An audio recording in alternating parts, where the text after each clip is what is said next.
বউ মা আজকে কিন্তু পার্লারে যাবো। পার্লারে কেন মা? আর চুলগুলো না কেমন একটা হয়ে গেছে, একটা কাট দিয়ে আসবো পার্লার দিয়া। আপনার চুলের লেয়ার কাটটা খুব ভালো বানাইবো। সত্যি তাই? হ্যাঁ মা, আপনাকে খুব সুন্দর লাগবে। বলছি তোর আলমারিতে গুছাইতে গিয়ে দেখলাম অনেকগুলা জিন্সের প্যান্ট, টি শার্ট। বলছি ওইগুলো পড়তে পারিস না? এরকমের গরমের ভিতরে কাপড় চোপড় কতগুলা পেঁচে আসিস। হ্যাঁ মা, ওইগুলো পরা যাবে? পাবে না তো কি, ওইগুলাই পড়বি। এই যুগে কেউ শাড়ি চুড়ি ওরকম পেঁচে বসে থাকে নাকি? আর তার থেকে দুই একটা আমারও দিতে পারিস, আমিও পড়ুম। আমার গুলা তো আপনার হবে না। তো তাইলে এক কাজ করবো, আজকে পার্লার থেকে আসার সময় কিছু নিয়ে আসবো আমার জন্য কিনা। ঠিক আছে মা, আপনি এগুলো পছন্দ করেন আমি তো ভাবতেও পারি নাই। এই থেকে আপনা আপনি করতেছিস, আমি কি দোকানদার নাকি? আমারে বলবি মা তুমি। বল একবার বল মা তুমি। মা তুমি। কি সুন্দর লাগতেছে শুনতে, আবার বল মা তুমি। মা তুমি।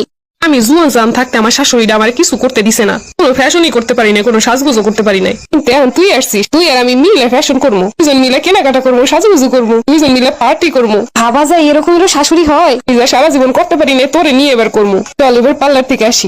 বল তো আমার কেমন লাগতেছে? মা তোমারে তো